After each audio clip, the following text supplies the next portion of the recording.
Hello everyone, कैसे हैं आप सब। उम्मीद करती हूँ आप सब अच्छे होंगे। तो कैसा रहा आप सबका करवा चौथ। और शुरुआत होती है मेरे एक नए ब्लॉग की, जो 2 दिन पहले से स्टार्टिंग होती है मेरे करवा चौथ की तैयारी से। यहाँ मैं रखवा रही थी मेहंदी, वो भी अपने हस्बैंड से क्योंकि मुझे रखना आता नहीं है। और तो मैंने ऑनलाइन स्टिकर मंगवाए थे मेहंदी के, और वो जो अर्जेंट वाली मेहंदी आती है ना, उसी से मैंने फिलअप करवा लिया इनसे। क्योंकि मेरे एक हाथ में से तो रख सकती थी, लेकिन दूसरे हाथ में नहीं रख पाती मैं, तो मैंने सोचा इन्हीं से करवा लूँ। तो ड्यूटी जाने से पहले मैंने कहा मेरे मेहंदी रख दो प्लीज़ तो इन्होंने बोला दो। तो ये देखिए मेरी मेहंदी भी लग गई और रच भी गई। और फिर क्या था, हम लोगों का कुछ सामान मेरा आ पाया था करवा चौथ का, कुछ नहीं आ पाया था पूजा का सामान। तो जो सामान यहाँ मिल रहा वो तो परचेज कर लिया था, और जो नहीं मिल रहा था तो कुछ भैया लोग जो यूपी के थे, जो कानपुर के भैया थे ना, तो कुछ लोग घर गए हुए थे। अभी छुट्टी थी जब दुर्गा पूजा की, उसमें तो वो लोग घर गए थे, तो वो लोग घर से आए थे वापस, तो उनसे सामान मंगवा लिया था। तो वो भैया उन्हीं के आए थे जो जिनके यहाँ हम हमेशा जाते हैं, मतलब जिनके यहाँ का मैं ब्लॉग आप लोगों को हमेशा दिखाती हूँ, तो पुष्पिंद भैया के यहाँ। तो वहीं हम सब का मिलना हुआ, तो हम सब मिले, चाय वाय पी, बातें शातें की, और फिर अपना अपना जिसका जो सामान था वो लिया। और पुष्पित भैया का मतलब सामान कुछ बाकी था, मतलब लाने के लिए करवा जो मिलते हैं, तो वो हमारे साइड दुकान थी, तो वो हम लोगों ने लेके, मतलब हम लोग लेके उनके यहाँ गए। और इसके बाद फिर सुबह होती है, नेक्स्ट डे की शुरुआत होती है। और फिर यहाँ पे मेरा कुछ सामान, मतलब फूल वगैरह लाने थे, तो हस्बैंड और बेटी चले गए, क्योंकि आज संडे था। तो संडे में ये था कि कोई भी काम, मतलब फूल वगैरह, तो ये था ना कि फ्रेश फ्रेश मंगाऊं, तो इस वजह से। और इधर मेरा बन रहा था खाना, मैं सोची जल्दी जल्दी से फटाफट खाना बना लूँ, क्योंकि जितना दोपहर और या टाइम हो रहा था ना, उतनी ज़्यादा मेरी प्यास बढ़ रही थी। मुझे था काम वाम करके फ्री होकर थोड़ी देर रेस्ट करूँगी, क्योंकि करवा चौथ वाले दिन ना बिजी रखो खुद को ना, तो इतना ज़्यादा भूख का तो मुझे कोई इशू नहीं रहता, बस मेरी प्यास खतरनाक, मुझे प्यास लगती है वही मैं इधर खाने की तैयारी कर रही थी। और आज करवा चौथ वाले दिन ना हम लोगों के यहाँ कढ़ी चावल रोटी सब्जी, मतलब ये कच्चा खाना बनता है, और साथ में दाल के फरे, या हमारे यहाँ भकोसे बोलते हैं इसको यूपी में। तो मतलब मेरे घर में तो भकोसे ही बोलते हैं, अब कौन क्या बोलता है, फरे बोलते हैं, कोई भकोसे बोलते हैं। तो इधर मैं भकोसे बना रही थी, और जो कि मेरे यहाँ मतलब घर पे यहाँ हस्बैंड को सबको पसंद है, और जो मतलब ऑनर है हमारे, तो उन लोगों को, आंटी लोगों को बहुत पसंद है, तो इसलिए मैंने थोड़ा ज़्यादा ही बनाया था, तो मैंने सबको दिया। और इधर आ गया था पार्सल मीशो से, हम लोगों ने दिए मंगाए थे।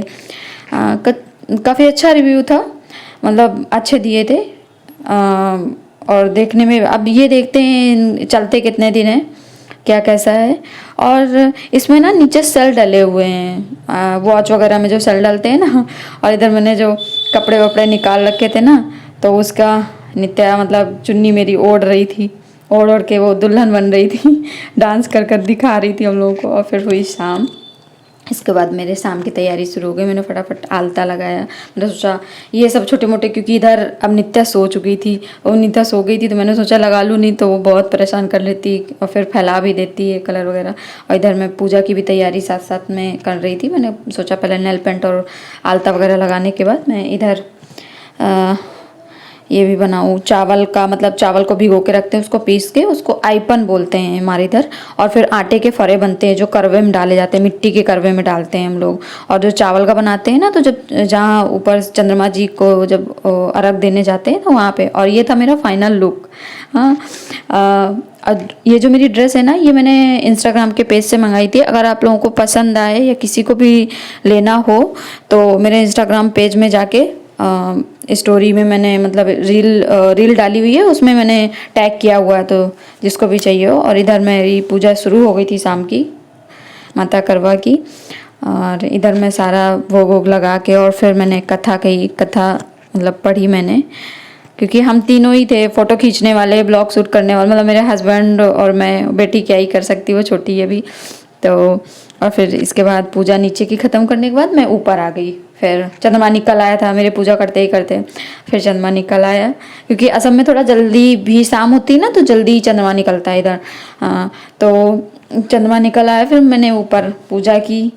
और और फ़ोटो खींचने वाला हम लोगों के कोई नहीं था। बगल वाले भैया थे, तो उनके यहाँ एक घटना घट गई है, वो मैं आपको बाद में बताऊंगी। जब सही टाइम आएगा तब मैं बताऊंगी। और इधर मैं अपने हस्बैंड से, जो मेरी बगल में रहती है नीतू मतलब रहती थी, तो वो थोड़ी हेल्प कर देती थी। जैसे ये जो भी पूजा है, ये एक हाथ से नहीं बनता ना, अपने मतलब लट निकाल के, ये हमारे यहाँ पूजा का जो जैसा भी रिचुअल्स है, तो वही मैं सब कर रही थी। लट और एक अपनी चांदी की पायल निकाल के और वो फरे निकाल के सब ऐसे उनको अर्घ देते हैं चावल डाल के। और मैं इधर चंद्रमा को देख रही थी और साथ साथ अपने सजना को भी देख रही थी। हाँ, और मैंने उनके पैर छुए तो कह रहे बस करो, साल में एक दिन पैर छूती है। कहते हैं खुश रहो। और मुझे इतनी खतरनाक प्यास लगी थी ना, मैं कह रही हूँ बस जल्दी पूजा खत्म करो, मुझे पानी पिला दो, इसके बाद फिर जो भी करना हो आपको, फोटो खींचना हो, कुछ भी करना हो, फिर हम लोग करेंगे। ये मुझे देख रहे हैं। मैं बोली जल्दी से मुझे पानी पिलाओ। हाँ, और फिर इसके बाद मैंने पानी पिया। फिर इसके बाद मैंने खूब सारी फोटोग्राफी की। हाँ, मैं रेडी हुई ना, रेडी होने के बाद मैं जल्दी रेडी हो गई थी शाम को, फिर रेडी होने के बाद भी मैंने खूब सारी फोटोग्राफी की। वो मेरे फेसबुक में अपलोड है फ़ोटो। और हाँ, और इधर क्या था ना, ये बीच में जो गैप हो गया है, हस्बैंड स्टैंड लेके आए थे, मतलब वो जो फ़ोटो खींचने वाला स्टैंड था ना, तो उसमें लगा के फ़ोन वीडियो मतलब शूट कर रहे थे, वीडियो शूट कर रहे थे। रिंग लाइट वाला जो होता है, तो उसी से फ़ोटो मतलब वीडियो भी बना रहे थे, सेट भी कर रहे थे। तो मुझे लगा ऐसा तो नहीं कि वीडियो बंद हो गया और टाइमर इन्होंने मतलब टाइमिंग कम लगाई हो। फिर इधर मुझे पानी पिलाया, फिर हम पूजा करके नीचे आ गए। और इधर मैं सबसे पहले मैंने सर का जूड़ा खोला, क्योंकि इतने ज़्यादा पिन्स लगे होते हैं ना सर पे कि दर्द होने लगता है सर। और यहीं से ख़त्म होता है आज का ब्लॉग। कैसा लगा मेरा ब्लॉग प्लीज़ लाइक करके प्लीज़ कमेंट करके ज़रूर बताइएगा। और मेरा ब्लॉग पसंद आए तो please like comment share subscribe ज़रूर करिएगा। और भगवान जी से बस यही दुआ है कि सभी का सुहाग अमर रहे। Thanks for watching.